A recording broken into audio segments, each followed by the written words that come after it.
चर्चा पे केंद्रीय बजट पर श्री अखिलेश यादव। धन्यवाद सभापति महोदय। मैं आपका विशेष धन्यवाद देता हूं कि आपने मुझे बजट पर बोलने का अवसर दिया है। मैं अपने सभी साथी जो विपक्ष के बोले हैं उनसे अपनी बात को जोड़ते हुए मैं भी इस बजट के विरोध में खड़ा हुआ हूं। अध्यक्ष महोदय, ये बजट टारगेटेड बजट है, ये बजट फोकस्ड है। ये टारगेटेड फोकस्ड उन लोगों के लिए है जो बहुत संपन्न हैं, बड़े लोग हैं, उद्योगपति हैं, उनके लिए ये बजट बना हुआ है। और जो बात कही जा रही है कि भारत को विकसित राष्ट्र बनाने के लिए मुझे इसमें कोई रोड मैप नहीं दिखाई देता है। और रोड मैप इसलिए नहीं दिखाई देता अध्यक्ष महोदय कि जैसे ही बजट आया, सभापति महोदय, जैसे ही बजट आया हम लोगों ने वो तस्वीरें देखी हैं। वो जो तस्वीरों में दिख रहा है, इधर हाथों में हथकड़ी और पैरों में बेड़ियां, क्या सभापति महोदय 10 बजट इस देश के लिए इसलिए बनाए गए थे कि जब 11वां बजट आएगा तो पूरा देश और पूरी दुनिया ये देखेगी कि भारत के लोग हथकड़ी लगा करके और बेड़ियों को लगा करके भारत लौटाए गए। सभापति महोदय, मैं आपके माध्यम से ये बात कहना चाहता हूं कि अमेरिका जा रहे हैं तो पिछली बार हीरा लेकर के गए थे,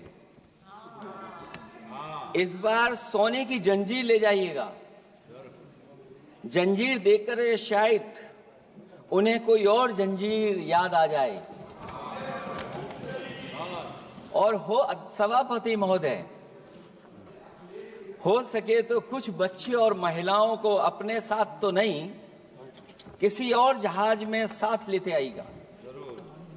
वो जहाज भी तो भारत का ही होगा।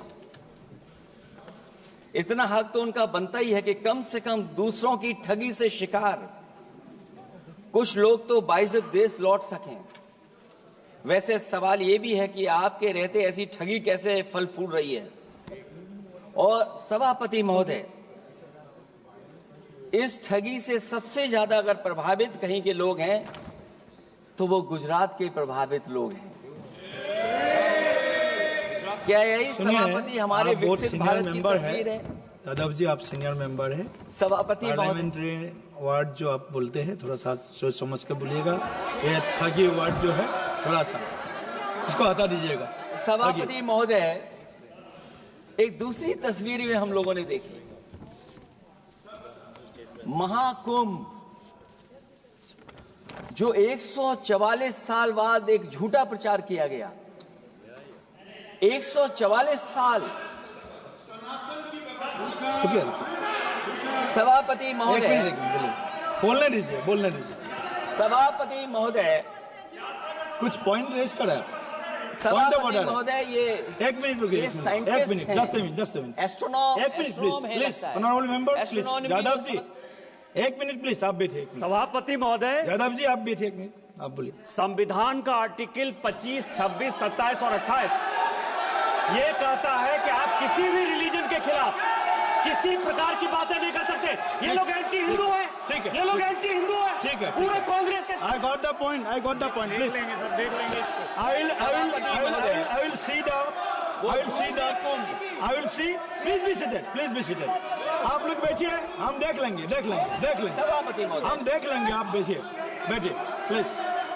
आप बोलिए, हम देख लेंगे। गौरव जी बोला है ना, प्लीज आप लोग बैठिए, बोलने दीजिए, नेता को बोलने दीजिए, माननीय नेताजी को बोलने दीजिए। वो महाकुंभ की तस्वीर,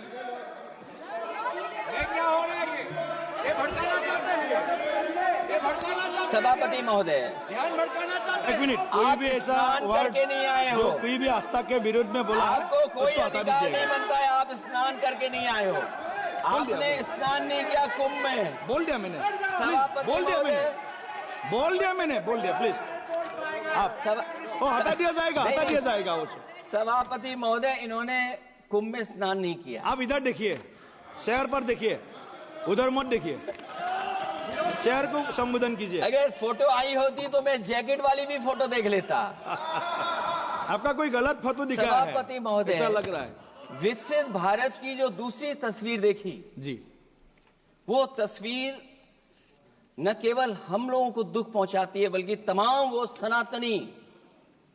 सनातन को स्वीकार करने वाले लोग, उनको दुख पहुंचाया होगा। सभापति महोदय, अगर लोग तकलीफ में रहे, परेशानी में रहे, और ये पहली बार हुआ होगा ऐसा कि लोग 300 किलोमीटर के जाम में फंस गए। न केवल एक मुख्यमंत्री सभापति महोदय, उन्हें दो मुख्यमंत्रियों को लगाना पड़ा कि कैसे जाम रुक जाए। सभापति, इसके साथ साथ इन्हीं के संगठन के लोगों को जब लगा कि वो व्यवस्था नहीं बना सकते, तो इतने दिनों बाद इनके संगठन के लोगों की अपील है कि भारतीय जनता पार्टी के कार्यकर्ता बाहर आए और लोगों को सुविधा दें, परेशानी दें। ये बात तब सभापति आई है जब लोग दुख, तकलीफ, परेशानी की वजह से इनके खिलाफ चिल्लाने लगे, इनके खिलाफ बोलने लगे। सभापति महोदय, मैं ये पूछना चाहता हूं, जिस स्नान के लिए प्रधानमंत्री गए हो, देश के राष्ट्रपति गए हो, उपराष्ट्रपति गए हो, मंत्री गए हो, क्या यही विकसित भारत की तस्वीर होगी जिसमें आप ट्रैफिक मैनेज नहीं कर पा रहे हैं? आप हर शहर में ये कहा गया कि कोई शहर से निकले नहीं, सब के सब वहीं पर रुक जाएं, आगे नहीं जा सकते, दर्शन नहीं कर सकते। अगर ये सच्चाई नहीं है सभापति महोदय, सब बॉर्डर सील हुए हैं, जितना भारत के लोग सब बॉर्डर सील हुए हैं, और फिर चांद पर पहुंचने का क्या फायदा जब जमीन की समस्याएं न दिखती हों आपको, जमीन की समस्याएं न दिखती हों। और सभापति महोदय, मैं सरकार से जानना चाहता हूं, वो ड्रोन कहां हैं? वो जो डिजिटल इंडिया की बात कही गई थी, वो कहां है? जो लोग अभी तक इस बात की डिजिट नहीं दे पा रहे हैं कि कितने लोगों की जान गई है, कितने लोग वहां पर खो गए हैं। सभापति महोदय, इधर विज्ञापन और कार्टूनों की बड़ी चर्चा हो रही थी। मुझे याद है कि एक दिन मैंने अखबार देखा, अंग्रेजी अखबार, और मैं समझता हूं ये माननीय सदस्य जितने लोग रहे होंगे उन्होंने वो अखबार जरूर देखा होगा, न्यूज़पेपर, और उसके फ्रंट पेज पर एक विज्ञापन था, और उस विज्ञापन की जो तस्वीर थी उसमें एक जानवर, मुझे पहचान में नहीं आ रहा, वो शायद गधा रहा होगा, वो जेल के अंदर है। मेरा मन नहीं माना, मैंने उसी दिन सरकार को जगाने के लिए लिखा, और मैं आज सभापति महोदय सरकार के माध्यम से जानना चाहता हूं कि डिजिटल इंडिया करते करते साइबर क्राइम, साइबर लूट और डिजिटल अरेस्ट कितना बढ़ गया है। और जो विज्ञापन दिया था, इस जानकारी के बाद वो विज्ञापन दोबारा अखबार में नहीं आया। वो विज्ञापन की तस्वीर मैं नहीं दिखा सकता हूं, मैं समझता हूं माननीय मंत्री जी उस विज्ञापन को जानते होंगे और देखा होगा उन्होंने। जो विज्ञापन दिया, जनता का भारतीय रिजर्व बैंक से यह सवाल है कि वो अपने ऐसे विज्ञापनों में किसको चित्रित कर रहे हैं और क्यों, और वो कहां से आया है? क्या यह कोई प्रतीकात्मक चित्रण है? यदि हां, तो वो जानवर किसका प्रतीक है?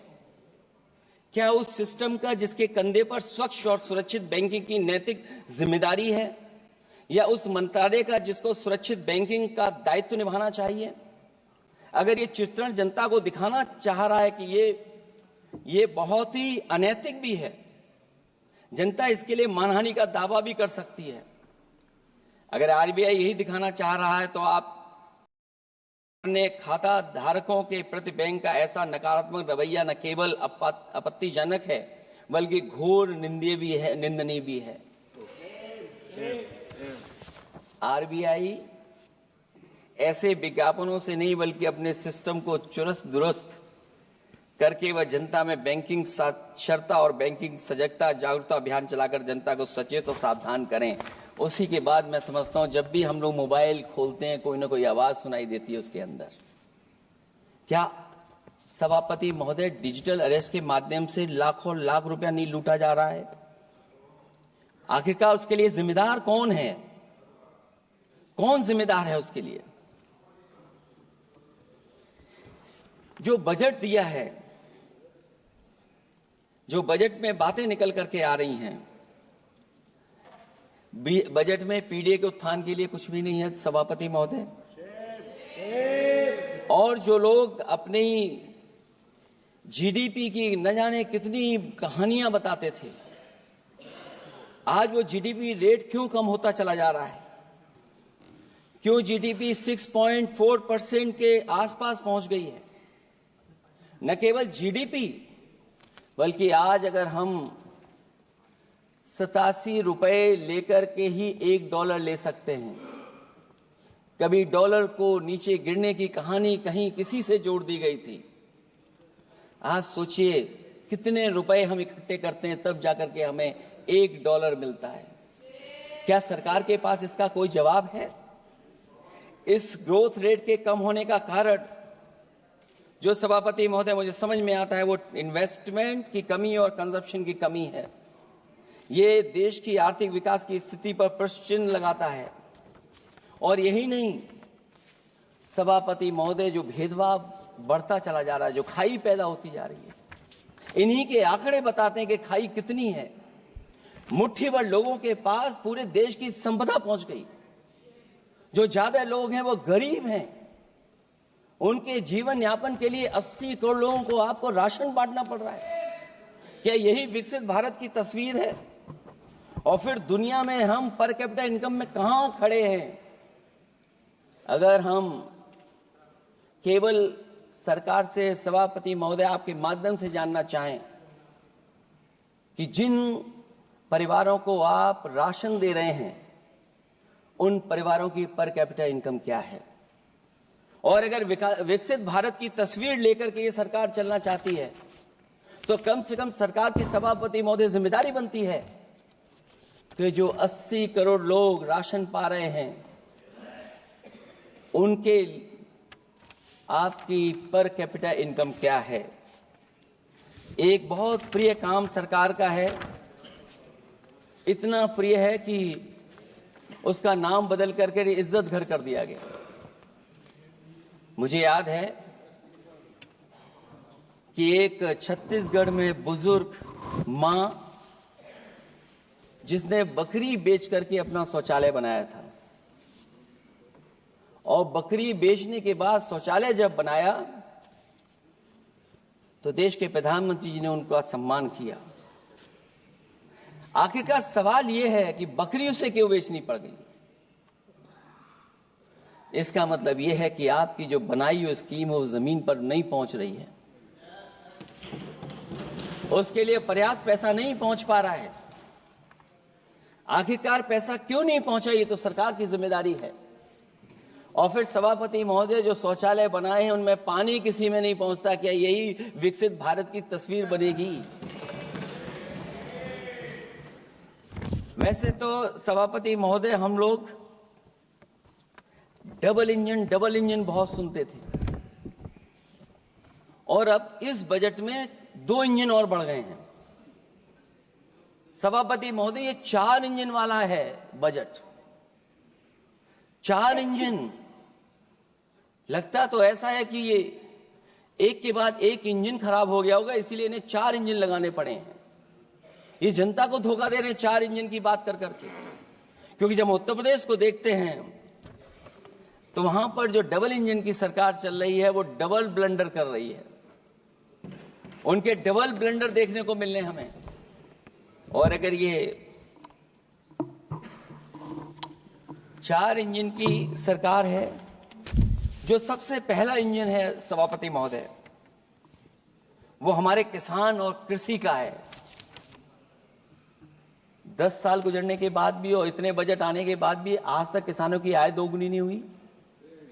यह हमारे तमाम माननीय सदस्य समय समय पर अपने क्षेत्र की जो समस्या है फसल को लेकर के सवाल खड़ा करते हैं। कई किसान नेता आंदोलन कर रहे हैं, अभी भी आंदोलन चल रहा है। सभापति महोदय, इस सरकार के पास जो विकसित भारत का सपना दिखा रही है, अभी तक किसान की आय दोगुनी कैसे हो उसका कोई रोड मैप नहीं है इनके पास। अगर कोई रोड मैप रहा हो तो बता दें हमें।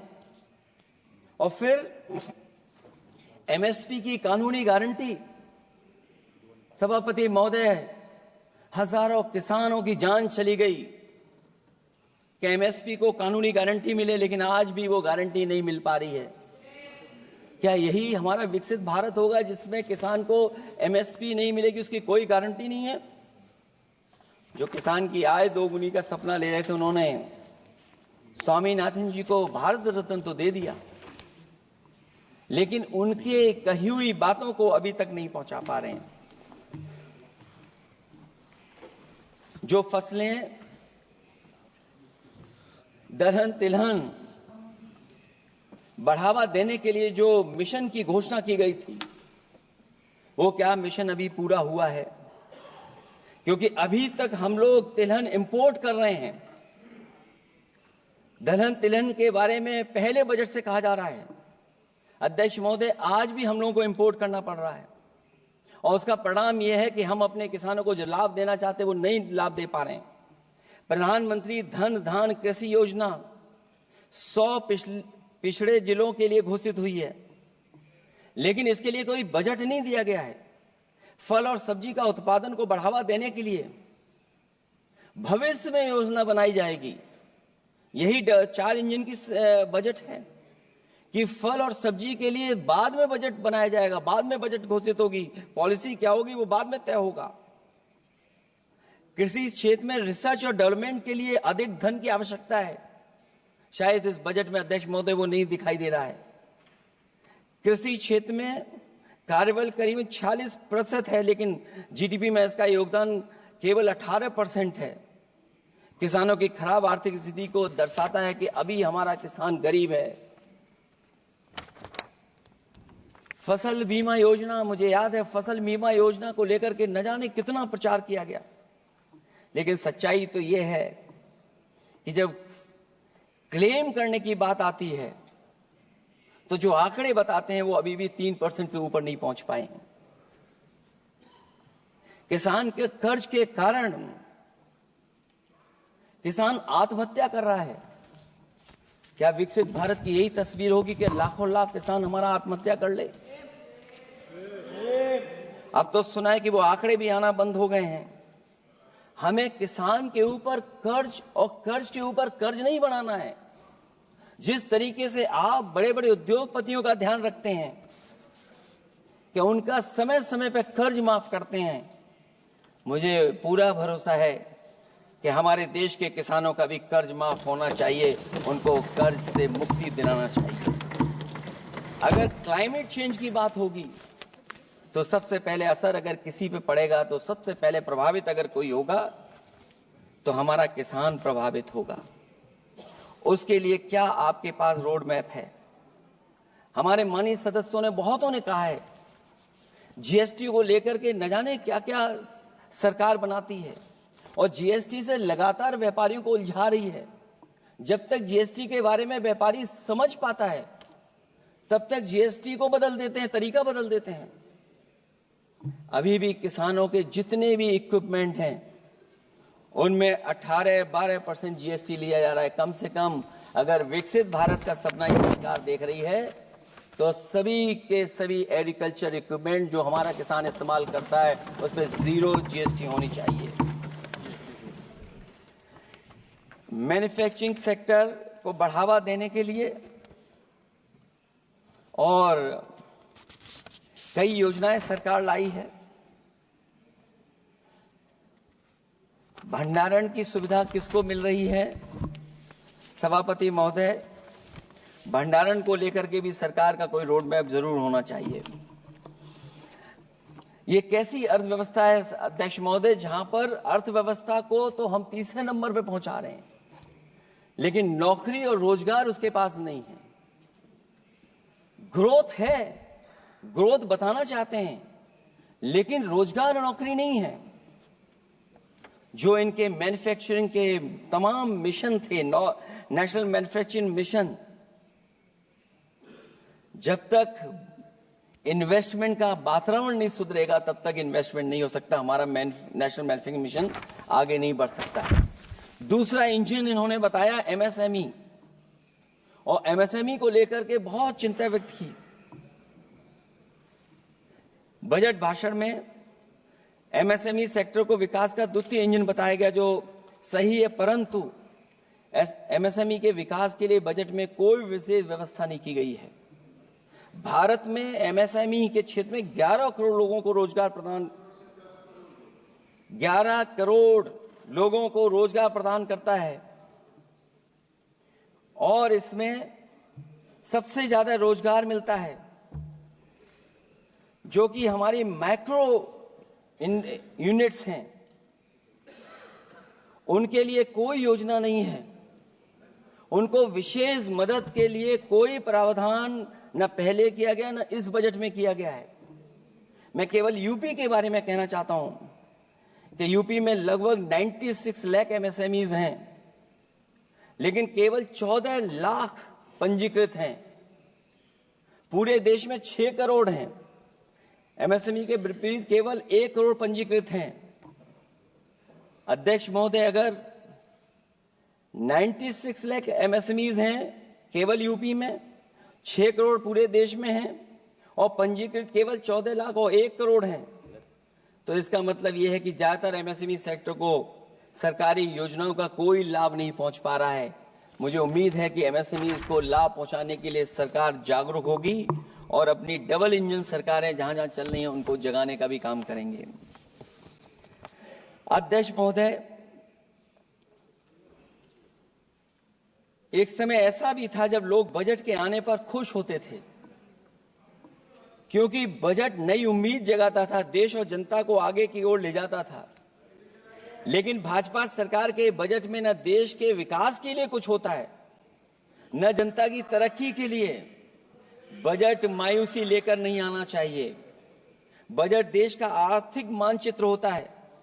वो दर्शाता है कि किस तरह पूरे देश का संतुलित, मतलब हर राज्य का बराबर विकास हो, और जो भी राज्य या क्षेत्र भौगोलिक, शैक्षिक, सामाजिक, राजनीतिक कारणों से पिछड़ गया है, उसके लिए कैसे प्रावधान किए जाएं जो वो भी मुख्य धारा से जुड़ सके।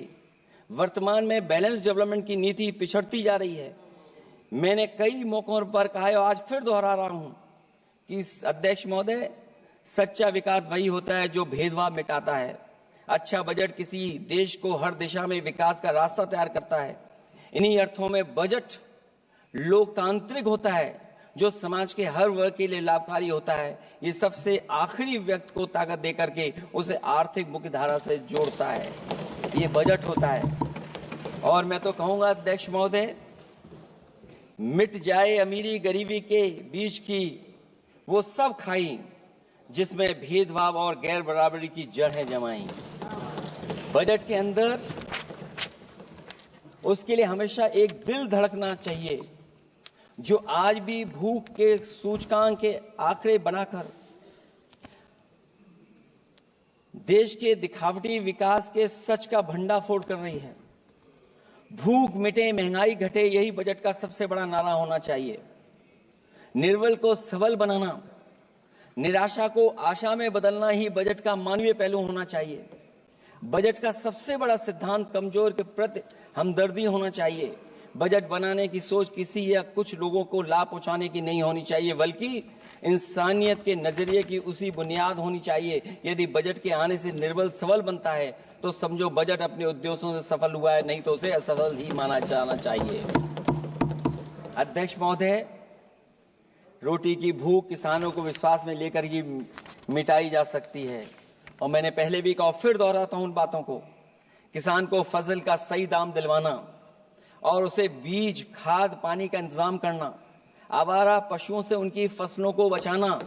और ये आवारा पशुओं को अध्यक्ष महोदय मैं इसलिए कहना चाहता हूं, उत्तर प्रदेश के चुनाव में देश के प्रधानमंत्री जी आए थे, उन्होंने कहा था कि मैंने एक रोड मैप बनाया है और 2 हफ्ते मुझे लगेंगे, सरकार बनवा दीजिए, एक भी जानवर सड़क पर नहीं दिखाई देगा और किसान की जान नहीं जाएगी और न खेतों की बर्बादी होगी।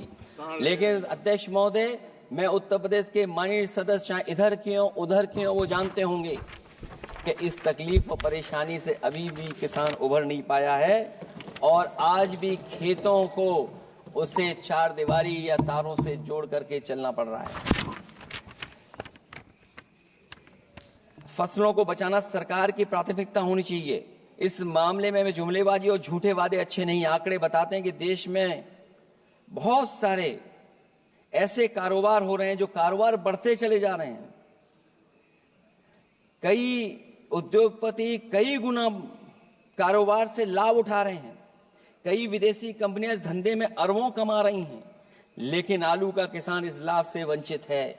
जहां अध्यक्ष महोदय बिहार के लिए मुनक्का को लेकर के अगर वोट बढ़ाए, मैं उसका स्वागत करता हूं। मखाने को लेकर के एक कदम आगे चला गया, मैं दूसरे स्टेट में पहुंच गया अध्यक्ष महोदय। लेकिन मखाने का जो बोर्ड बनाए, लेकिन हमारे साथियों मखाने का ध्यान रखना, जिस तरीके से पॉपकॉर्न का मीठे और नमकीन में जीएसटी में हेरफेर हो गया है, कहीं आपके मखाने में भी मीठे का जीएसटी अलग हो, नमकीन का अलग हो, गुड़ वाले का अलग हो मखाने में। हाँ, कहीं वैसा ही ना करेंगे। आज किसान का आंदोलित होना सरकार की विफलता का सबसे बड़ा उदाहरण है। सरकार और किसान के बीच भरोसे के बिना भूख नहीं मिटाई जा सकती है।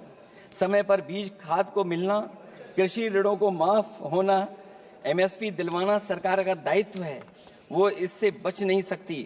किसानों के हिस्से में काले कानून नहीं, सतरंगी भविष्य आना चाहिए और ये सरकार काले कानून ला करके हमारे किसानों को अपमानित करना चाहती है। वहीं अध्यक्ष महोदय, हमारे मानव संसाधन के लिए स्वास्थ्य एक बड़ी चुनौती है। चिकित्सा स्वास्थ्य में सुधार होना बेहद जरूरी है। आज के समय की सबसे बड़ी जरूरत है कि हर शरीर को पोषक आहार मिल सके, कार्य की दशाएं अच्छी हों, वर्क लाइफ बैलेंस सही हो, जिससे मानसिक रूप से भी लोग स्वस्थ रहें। इसके अलावा पर्यावरण को भी अब स्वास्थ्य के बड़े कारक के रूप में लेना होगा। एनवायरनमेंट को हेल्थ फैक्टर के रूप में देखना होगा। हर तरह के प्रदूषण को रोकना होगा, हरियाली बढ़ानी होगी। साथ ही एक बात और अहम है, और वह है हर तरफ नकारात्मकता, नफरत का प्रचार। इससे इंसान के अंदर निगेटिविटी आती है, आपस का विश्वास और सौहार्द टूटता है। इसके परिणाम स्वरूप इमोशनल सपोर्ट सिस्टम फेल होने लगता है। फेक न्यूज लोगों को मानसिक रूप से धीरे धीरे बीमार बना रही है। इसे हर हाल में रोकना होगा। और अध्यक्ष महोदय, इसमें विपक्ष से ज्यादा सरकार की जिम्मेदारी है, क्योंकि कई मौकों पर हम लोग देखते हैं कि सरकार जितना अपने आप का प्रचार करना चाहती है, उससे ज्यादा दूसरों को कैसे बदनाम किया जाए उसके लिए प्रचार करती है। ये शायद सरकार की जिम्मेदारी बड़ी बनती है। इससे देश के मानव संसाधन में जो जानबूझ करके आपसी अविश्वास बढ़ाया जा रहा है और समाज में सौहार्द को भी जानबूझ करके घटाया जा रहा है, जिससे कुछ लोग अपनी सियासी रोटियां सेक सकें, इसके लिए सख्त कानून लाना चाहिए। अध्यक्ष महोदय, एक तरफ सरकार लोगों को सही इलाज नहीं दे पा रही है, दूसरे जीवन और स्वास्थ्य बीमा पर भी टैक्स लग रहा है। सरकार मुनाफा कमाने के लिए नहीं बनती है, बल्कि जनता के कल्याण के लिए बनती है। ये बात कुछ लोगों को याद रखनी चाहिए। अगर आप अध्यक्ष महोदय, अगर काम है भी तो सही दाम नहीं मिल रहा है। देश के कारोबारी वातावरण और व्यावसायिक व्यवस्था का निर्माण करें, लोगों के टैलेंट को पहचानें, उसकी सच में स्किल मैपिंग करें, जिससे युवा को प्रतिभाओं के अनुसार उसको काम रोजगार मिल सके, जिससे युवाओं को देश के निर्माण में अपना योगदान करने का मौका मिले। अध्यक्ष महोदय, जब से ये सरकार बनी है, महंगाई बढ़ती चली जा रही है। महंगाई कहां पहुंच गई है सरकार को बेहतर पता है, आकलन है उनको। इसलिए अध्यक्ष महोदय, महंगाई एक ऐसी समस्या बनकर उभरी है जिसने हर कौर को भारी बना दिया है। जिस तरह सत्ता में बैठे हुए लोग राजनीतिक चंदे के नाम पर कंपनियों से उगाही कर रहे हैं, दरअसल वो भी दामों के बढ़ने का एक बहुत बड़ा कारण है। सरकार ने मुनाफाखोरी की लगाम खोल दी है और मुनाफाखोरों को छुट्टा बैल हो गए हैं। आजाद भारत के इतिहास में भी नोटबंदी और जीएसटी दो सबसे बड़े आर्थिक सुधार हैं, सुधार नहीं बल्कि सबसे बड़े आर्थिक विकार बनकर के उभरे हैं। और अध्यक्ष महोदय, मैं याद दिलाना चाहता हूं, नोटबंदी के समय पर बैंक की लाइन में एक मां लगी थी गर्भवती, जो बच्चा जन्म लिया उसका नाम हम लोगों ने खजांची रखा है। अब वो काफी बड़ा हो गया है, साइकिल भी चला लेता है। अध्यक्ष महोदय, मैं कहूंगा सरकार से कम उसको ही गोद ले लें आप। अध्यक्ष महोदय, मैं चाहूंगा कि आप उसको गोद ले लीजिए। नाम जब आप गोद ले लेंगे तो नाम भी आप अपने हिसाब से रख पाएंगे। किसी भी आर्थिक सुधार का लक्ष्य ये होता है कि आर्थिक गतिविधियां सुचारू रूप से चल सकें और आसान होंगे, जिससे अर्थव्यवस्था दिन दूनी रात चौगुनी तरक्की करे। लेकिन इन सुधारों के आने के बाद से अर्थव्यवस्था की गति कछुआ की चाल जैसी हो गई है, जिसकी प्रमाण है कंपनियों की ग्रोथ का काम होना, उनकी बिक्री का घट जाना, यहां तक कि फास्ट मूविंग कंज्यूमर गुड्स भी 2% से ज्यादा आगे नहीं बढ़ पा रहा है। इसका सीधा मतलब यह है कि लोगों के पास पैसों की किल्लत हो गई है और वो रोजमर्रा की जरूरत तक खर्च नहीं करना चाहते हैं। ऐसे में उनकी बचत कहां से होगी, और जब बचत नहीं होगी तो लोग क्या तो खाएंगे और क्या बाजार में लगाएंगे। लोगों में भविष्य को लेकर कितनी अनिश्चितता और चिंता है कि वो अपने जमा पैसे अपने पास ही रखना चाहते हैं। इसलिए व्यापार में बढ़ोतरी नहीं हो पा रही है, बैंकों में भारी किल्लत है, पूंजी का निर्माण नहीं हो पा रहा है और लोग निवेश के लिए आगे नहीं आ रहे हैं। और इसलिए मैं अध्यक्ष महोदय कहना चाहता हूं कि उत्तर प्रदेश सरकार ने एक बहुत बड़ा आयोजन किया था, इन्वेस्टमेंट मीट, 40 लाख करोड़ का एमओयू हुआ। मैं अध्यक्ष महोदय आपके माध्यम से जानना चाहता हूं सरकार से, अध्यक्ष महोदय मैं आपके माध्यम से सरकार से जानना चाहता हूं कि जो अपने आप को डबल इंजन की सरकार कह रहे हैं, वो उत्तर प्रदेश के इन्वेस्टमेंट के लिए क्या सहयोग कर रहे हैं। ये दुर्भाग्यपूर्ण है कि आत्मनिर्भरता की बात करते हुए भी हमारा शेयर बाजार विदेशी निवेशकों पर निर्भर करने लगा है। जब वो पैसे लगा देते हैं तो शेयर बाजार में उछाल आ जाता है, नहीं तो उसे धड़ाम होते देर नहीं लगती है और एक एक दिन में हमारे निवेशकों का लाखों करोड़ों का नुकसान हो जाता है। इसका एक बड़ा शिकार हमारी युवा पीढ़ी भी हो रही है, जो देखा देखी में पैसे तो लगा देती है लेकिन शेयर की खरीद फरोख्त से पैसा कमाने वाले बिचौलियों की गहरी चाल को समझ नहीं पाती है।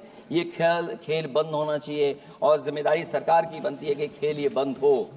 सेबी को अपना काम निष्पक्ष करना चाहिए और अर्थव्यवस्था की निगरानी व्यवस्था सच्ची नीयत के साथ सजग और सचेत होनी चाहिए। इनसिक्योरिटी सिक्योरिटी मार्केट से बाहर होनी चाहिए। अध्यक्ष महोदय, आज जिस तरह विदेशी निवेशक धीरे धीरे भारतीय बाजार से अपना पैसा बाहर निकाल रहे हैं, वो दर्शाता है कि हमारी अर्थव्यवस्था से अब उनका भरोसा उठ गया है। उन्हें दूसरे देशों से अधिक लाभ कमाने की उम्मीद है, इसलिए वो अपना पैसा यहां से निकालकर दूसरे देशों में लगा रहे हैं और हमारा शेयर मार्केट उनकी वजह से हिचकोले खा रहा है। अध्यक्ष महोदय, मैं अपने बात को ज्यादा बड़ा लिख दिया। क्योंकि अध्यक्ष महोदय बजट 4 इंजन का था, इसलिए बड़ा लिख करके लाए। कोई बात छूटे ना, क्योंकि सरकार तक वो बात पहुंच जाए।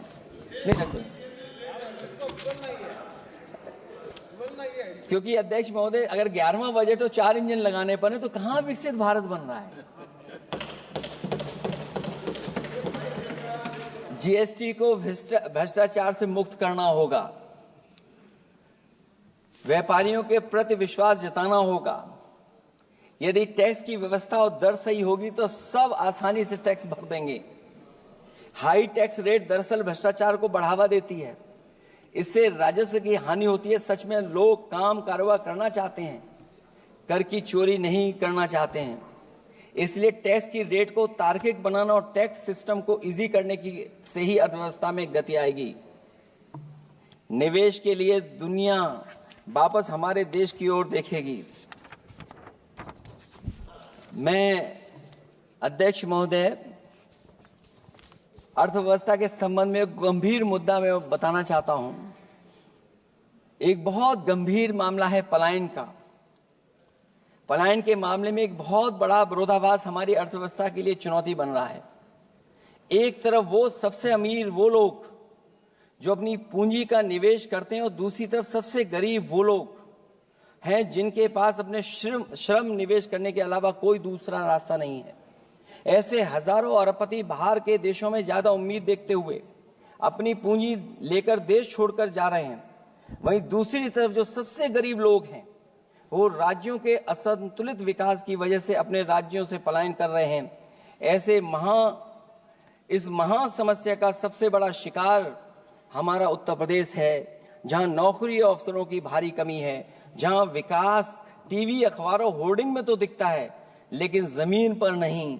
जब पूंजी और श्रम के निवेश के लिए आंतरिक वातावरण बनेगा तभी सच्चा विकास होगा, बजट अपने उद्देश्यों को प्राप्त करेगा, अर्थव्यवस्था लाभ के लोभ से मुक्ति होगी और बजट एक लोकतांत्रिक देश के जन कल्याण की सही दिशा में आगे बढ़ेगा। अध्यक्ष महोदय, बजट विकास में तेजी लाने का इसका मतलब यह है कि पिछले 11 सालों के भाजपा ने विकास के लिए कछुए की चाल चली है। जब उन्होंने समावेशी विकास सुनिश्चित करने के लिए संकल्प लिया तो ये बात खुली की हुआ है, मतलब कुछ लोग वहताशा आगे बढ़ गए हैं और बाकी नीचे की ओर जा रहे हैं। निजी क्षेत्र के निवेश में को नई जान डालने की बात करने का अर्थ ये निकलता है कि भाजपा राज में निजी क्षेत्र बेजान हो गया है। नोटबंदी और जीएसटी के लिए सुधार नहीं विकार साबित हुआ। अध्यक्ष महोदय, परिवारों के मनोभाव में उल्लास भरने की बात करने वो स्वीकार कर रही हैं, लोगों को मुस्कुराना बंद कर दिया है। अच्छे दिन न इनके राज में आए हैं और न आएंगे आने वाले समय में भी। भारत के बढ़ते मध्यम मार्ग को खर्च करने की शक्ति को बढ़ाने की बात तो मतलब है कि मध्यम वर्ग के हाथ खाली हैं।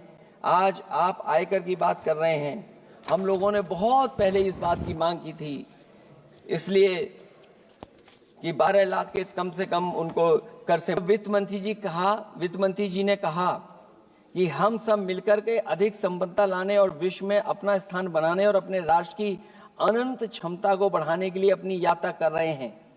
तो उनकी असली मतलब ये था कि वो बस चल रहे हैं। ये यात्रा निरर्थक है। अगर 11 साल बाद भी मंजिल का अता पता नहीं है तो ये यात्रा कौन सी है। अध्यक्ष महोदय, जब आपने कहा कि हमारे सामने प्रतिकूल भू राजनीतिक परिस्थितियां हैं, तो अध्यक्ष महोदय ये बताए सरकार कि आपने उन्हीं प्रतिकूलों को क्यों होने दिया, प्रतिकूल परिस्थितियों को क्यों बनने दिया, हमारे संबंध पड़ोसियों से क्यों खराब हुए, हमारी सीमाएं क्यों असुरक्षित हुई, हम क्यों अपनी बात अंतर्राष्ट्रीय पटल पर रखने में कामयाब नहीं हुए हैं। जब आपने कहा कि हमारी अर्थव्यवस्था सभी प्रमुख वैश्विक अर्थव्यवस्थाओं के बीच सबसे तेजी से बढ़ने वाली अर्थव्यवस्था है, तो आप ये क्यों भूल गए कि हमारा रुपया उनके शासनकाल में सबसे निचले स्तर पर पहुंच गया है। सबका विकास का आपका नारा सबका विनाश में कैसे बदल गया है, क्योंकि जब रुपया नीचे जाएगा तो विनाश का ही रास्ता खोलेगा। बड़े से लेकर छोटे उद्योग धंधे दुकानदारी सब चौपट क्यों हो गए हैं। मेक इन इंडिया, मुद्रा योजना, स्किल इंडिया, ये सब नाकामी की किताब के चैप्टर कैसे बन गए। वहां सवाल ये कि कैसे व्यापार कारोबार केवल कुछ लोगों के हाथ में ही सिमट गया और बाकी सबका काम धाम क्यों मिट गया।